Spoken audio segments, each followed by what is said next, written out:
Pagelaran wayang kulit Semalam Suntuk dengan dalang Ki Gading Pawukir Seno Seputro, putra almarhum Ki Seno Nugroho, dalam rangka ngerti dusun Kebon Agung Tridadi Sleman Yogyakarta, dengan mengambil lakon Semar Bangun Kayangan bagian kelima.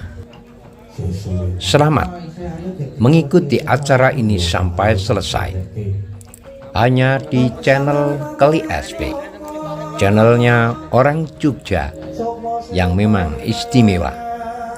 Silakan like, komen, dan subscribe serta share kepada teman, sahabat, famili dekat, rekan bisnis, dan hande dolan dimanapun berada di seluruh Indonesia.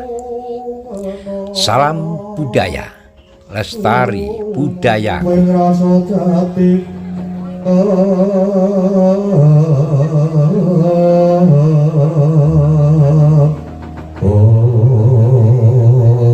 Sinegeleng kang wonten salbeting Katuloyo ketika tapo Prabu Baladewa ngawe dhateng sanggane Prawadya para surah nyopati Gagapati Butang Yayah Turko Butang Panendang.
Kosoro tambur yang suling pepanden dalutak Bio bandiro kakondo mawarno warno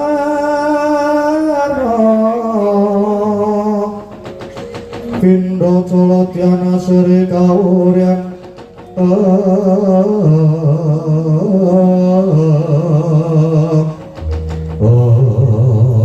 Silun kula ngaturaken gunging panuwun dening sapunika kula dipun kewangaken suwita manunggal dados prajurit utawi wadya bala negari Madura.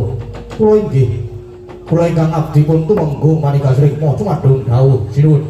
Nadyan ingkang abdipun tumenggung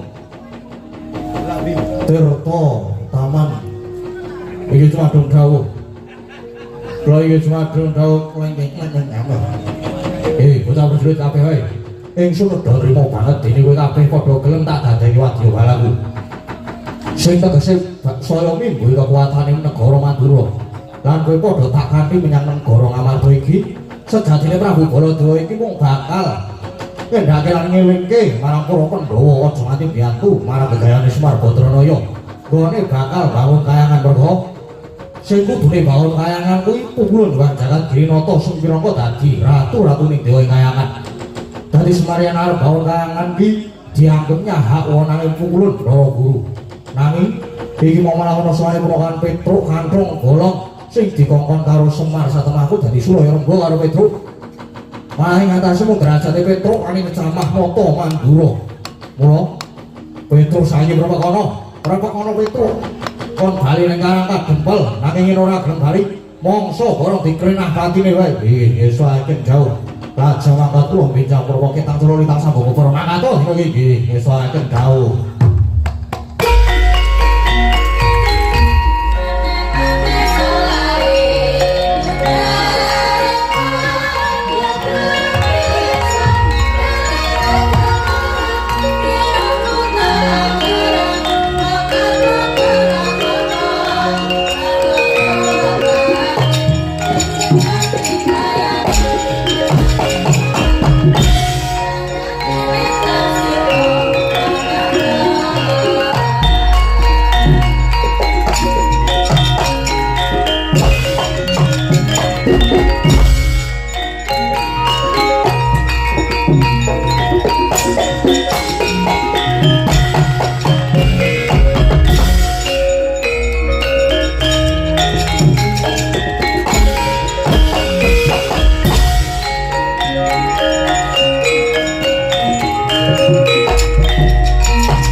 rapopo.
Atur gitu ro Garut Kaca Ndara Antarja Ndara Antasena ya tak tampa Petruk ya tak tampa Petruk terus tak tampa sorry telat nonton liburan Petruk ana apa jenengan kok tak takon barang iki niki wae panjenengan mestine nggih pun sawung prisa nek kula sowan sinuwun punta wigatine kula dikengen bapak sing ajeng bangun kayangan lah sinuwun punta Ndara-ndara Pandhawa diaturi rawuh wonten Karang Kadempel. Nah niki wau ora wonten rawuh Sinuwun Mandura lho. Lah sajae Sinuwun Mandura mboten sarujuk nek Kyaine Semar badhe bangun kayangan. Lah kula padu rame nganti terus tantang-tantangan terus medal gawe niki. Nanging sareng kula medal gawe kok nika Sinuwun Mandura malah gawa wadyabala ning saiki kok prajurite beda nggih. Beda piye Petruk lah nggih. Sing pun-pun ki nak Sinuwun Baladewa mestine nggawa Patih Pragata nek mboten nggih ngejak putrane Ndara Wisata. Nek niki sing digawa kok prajurit sabrang, aneh to. Terus sing wis-wis ngoten iki Sinuwun Mandura mesti terus ngawe para putra kados Ndara Gatot, Ndara Antarja, Ndara Antasena. Kok niki denare para putra mboten manunggal kalih mriku? Ya Petruk. Aku yo mung manut karo iki Dimas Antasena. Lho, napa ngoten to Ndara Antasena? Ya Petruk. Aku ya wis ngraita kok Pak Di Mandura saiki rada aneh. Tur kae kok sing digawa ketoke dudu prajurit Mandura. Lah nggih. Napa sakniki ngrekrut anyaran terus ganti rombongan? Lah mbok menawa magic ngono lho, Truk. Mbok menawa sulapan terus sak wadyabarane di apa jenenge di apa disulap dadi sabrang-sabrang ngono ya ora kok. Lah terus niki pripun nih? Nek kula ki jane mboten wedi kula nggih mboten ajri kaliyan Sinuwun Mandura wong pathokane kula niku watone kula bener sapa wae tak waneni. Pripun Ndara? Wis saiki ngene aja semelang. kowe tak ewangi Truk Wadyabala kae mengko tak tandangani sak sedulur nek mengko nek Pak Dimandura maju kowe sing ngadepi oh nggih ngaten niku nggih siap-siap monggo mriko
Petruk neng sing metuke aku kok beda. Kowe sapa?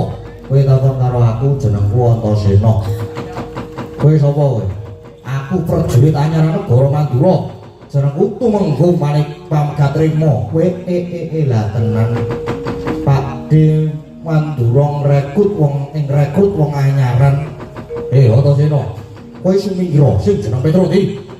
Tanggone gatheng sirahe sumingira. Sumingkir piye?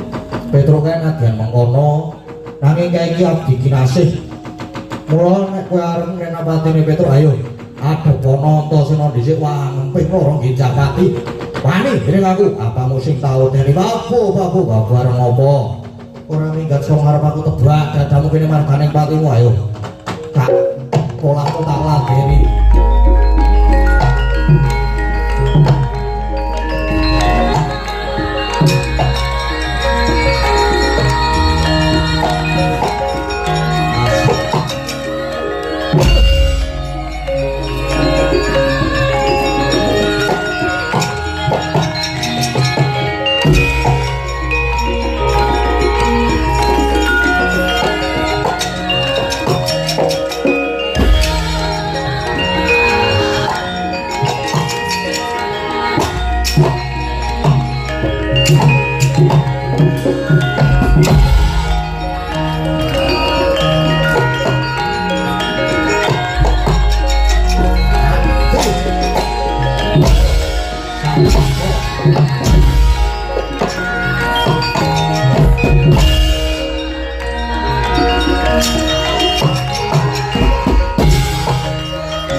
ora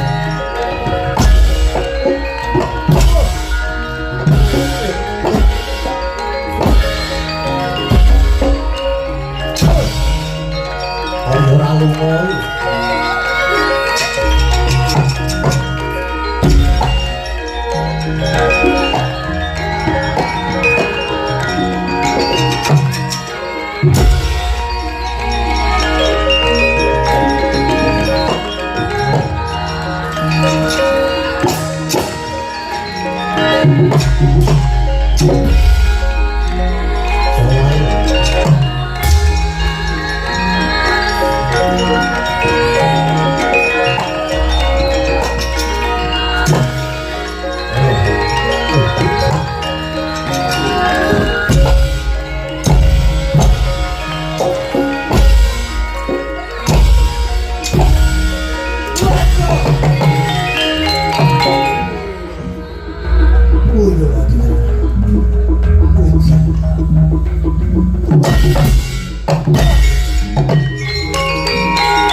Sapa sing durung maju mrene?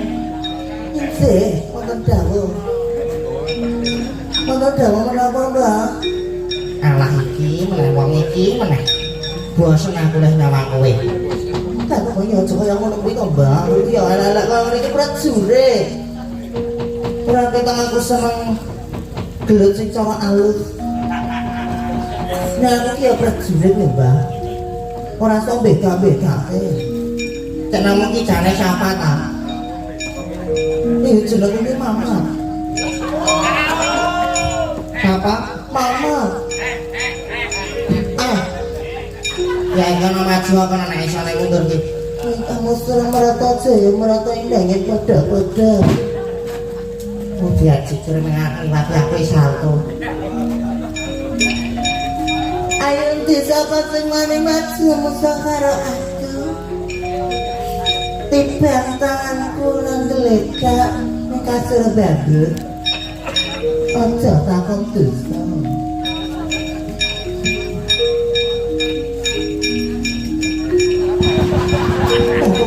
Bahasa pakai sama gue ketok iki asik banget ana pengalaman baru ning dhuwur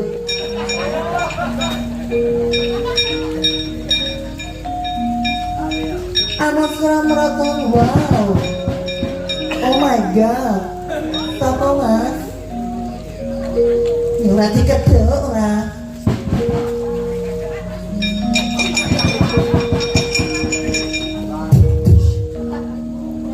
Udah kurang ajar gitu. Banget iso kaya drama apa banget ki sapa meneh ngene meneh aku udah gila to. Pusek. Selamat malam. Sapa kowe? Aku Antasena, kowe sapa? Sapa? Antasena. Sapa? Antasena. Mas Sena to. Wis biyen kuwi dagelan lawas. Ya apa tidak meneh. ora apa-apa. Biasane ya tak petuk nganggo motor kok. Ayo ta. Ya Mas. SUN wis. Serangan fajar. Ora masalah. Separuh harga. Ayo. Wis separuh harga wis ayo. Aku apa kowe sing tekane pati? Ngopo iki? Gelut no Mas. Ayo yuk. Ayo. Senengan kok ala bagus ya. Dan bagus banget Mas Santoso lagi. Ya aku tak ngelitak ya. Oh, geledak oh. Biar jiret. Gedeng aku neng PHP, senengannya PHP. Tiwasnya cebul lagi PHP.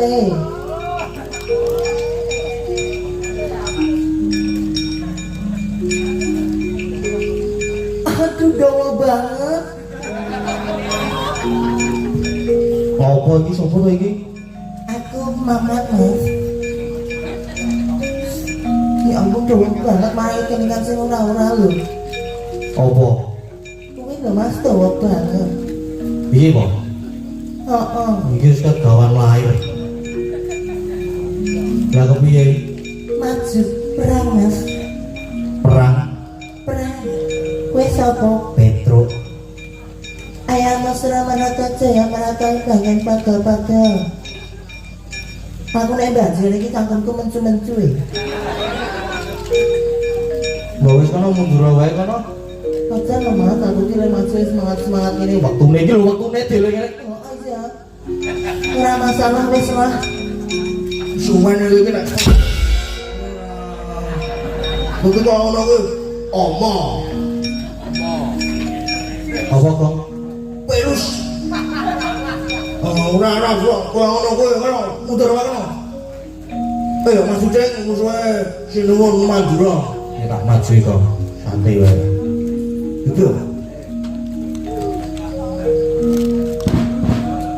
Ora maju tenan terus. Oh, iki maju iki. Sekawane rono kan ana konangan sapa-sapa. Akhirnya seneng kene wis aman bae ora kenal kok. Kowe mau. Rek ngopo kowe?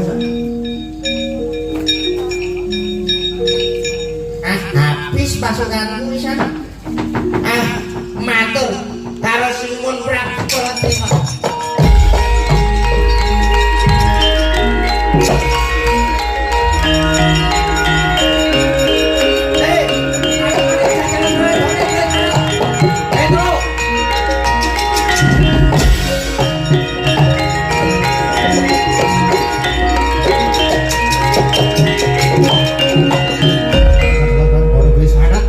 Petruk Marwiro tenan wani maju ngadewi Prabu Baladewa ora wani dudu Petruk tanganan.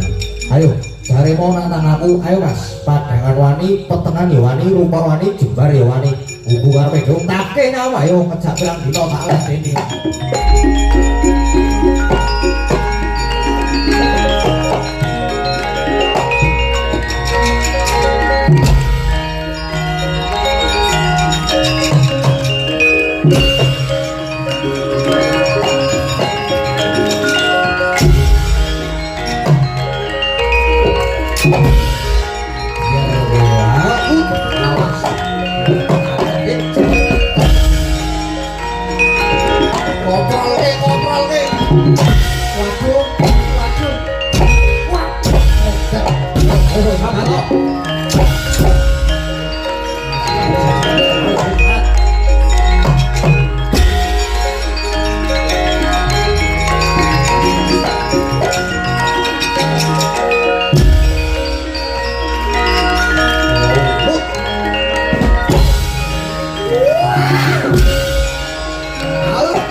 Ayo sambat aku dol.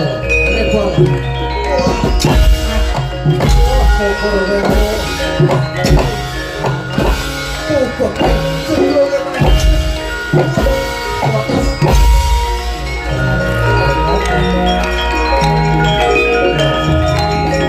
Sandrato, Gatono. Buriwa.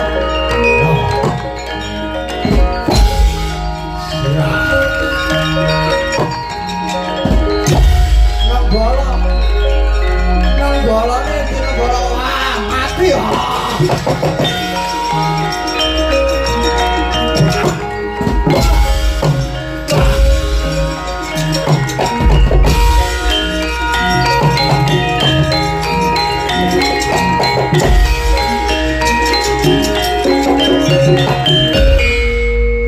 Wah, kok tenan iki kok. Ngopo, Bro? Bola Dewa iki aneh lho iki. Aneh piye? Sing wis mun Mandura ki nek gelut ora wis kepepet wis kalah ngono kae terus mesti muni gelandangan kono. Aku mau ora. Lah kowe iki nek ndi? Mbur aku mau. Ora ngetok ya aku mau ndelik. Ora nonton ilmu perang. Ora garap nonton kok kowe wis pencolot memburi wis kalah. Ning iki mau ora muni ngono kuwi lho, Gong. Heeh. Ning malah nyokot. Loh. Nyokot barang ku ya sok-sok diperlukan lho. Nyokot ki nek wis kepepet sok nyokot ya ora apa-apa. Ora ngono kuwi Gong, tenan iki nyokot tenan. Nyokot. Genah dudu bala Dewa ayo wadul Ndara Werkudara. Ayo wadul Ndara Werkudara.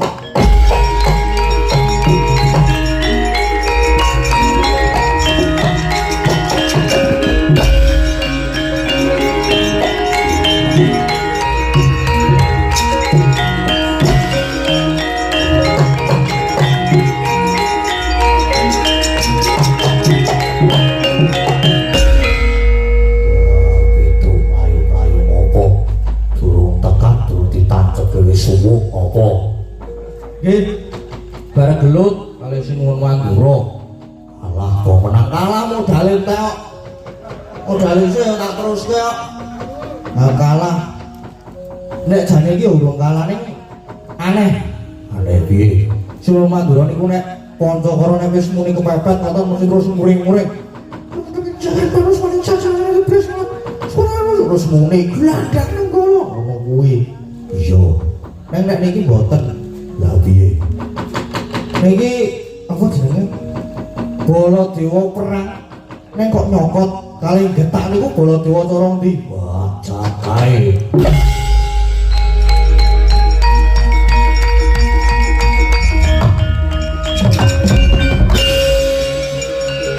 Iya.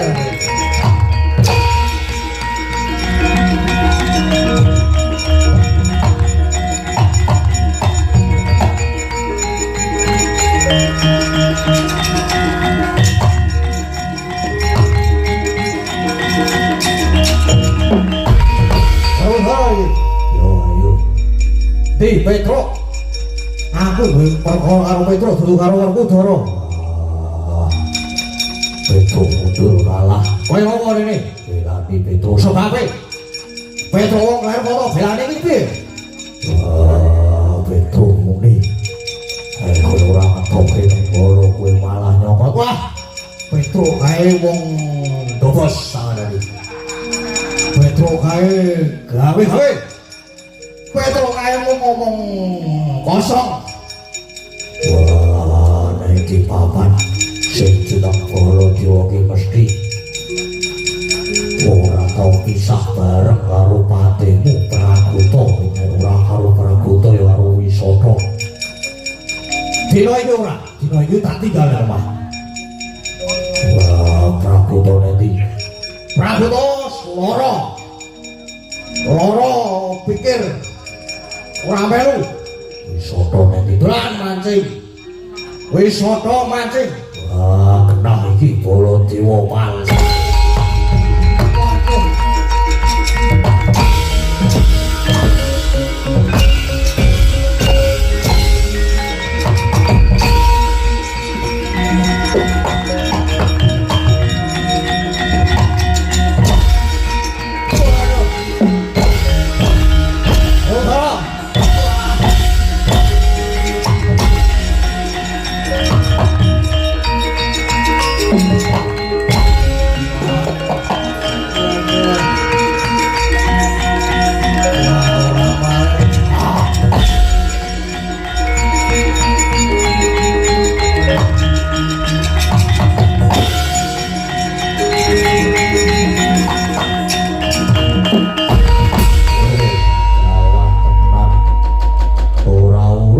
aku Badar yo.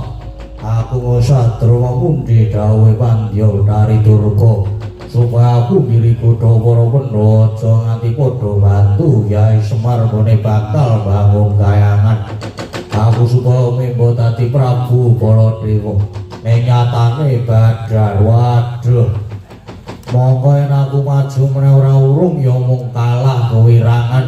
Prayogane aku tak bali lakon iki tak aturke kersane Pandya bentar itu.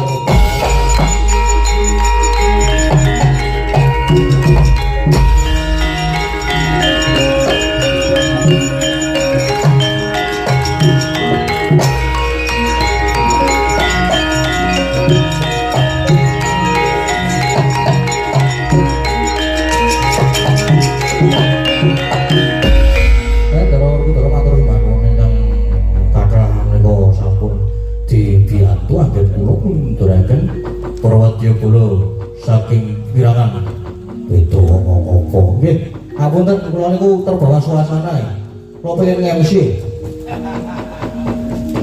aku nanti kok kirangan ngangkring gawe senenge wae iki bocah ngintal-ngintil nanti wae yo matur nuwun lan tujune niki wau Ndara Werkudara kersa tumandang kudune kita ki Werkudara kita ki tujune jenengan mau kersa tumandang. Yo. Lah apa to sinuwun Baladara ngomong gandungan palsu. Niku wau kedadian saking magic. Nyatane bareng diajar Ndara Werkudara banjur Badar perjineman Jaramaya. Yo Mitro. Aku kawin mau ya wis Subriya Baladewa aneh. Nek aku sing aku kumon kok dadi Badar Jaramaya. Wow, Antasena. Antasena rene. Kita iki piye, Pak? Kok ndi jajan? Ora masalah to. Tokoh sampingan kok aku iki tak jajan sik ora kleru kok. Antasena. Ayo iki Jaramaya iki mesti ana sing kongkon. Sing kongkon sapa? Lah nek dilalar saiki. Jaramaya iki andane Pandya dari Durga mestine sing kongkon ya kuwi. Jadi cara tembunge saiki iki melu nggangi perkara iki mbebudhek banyu bening ngono. Banjur piye? Kok terus piye iki? Ayo saiki gandeng amarta wis tentrem Petrus saiki dawuh supaya disi laku bali ning Karang Kadempel. Bapak karo Pak Desami ajalan Paman Arjuna banjur munggo supaya padha rawuh ning Karang Kadempel ning aja bali. Ning aja lali nih. Aja lali Siwa Prabu Punta supaya ngasta pusaka telu ya kuwi pusaka Jimat Kalimasada, payung tunggul naga karo tumbang Welang. Merga kuwi sing uga kanggo Srana Kyaine Semar ngene bakal bangun kayangan. Yo, wis kono Pak, gek tata-tata budal ning Karang Kadempel Petro kon bali dhisik. Kon dene negara Ngamarta mengko tak tunggune karo dulur-dulurku. Yo, Petro. Nun, kowe wis ana laku bali dhisik. Mengko aku lan kudu aji kakangku banjur sumusul ing Karang Kadempel. Nggih, ngesahaken dawuh kula pamit nyuwun pangestu matur sembah nuwun.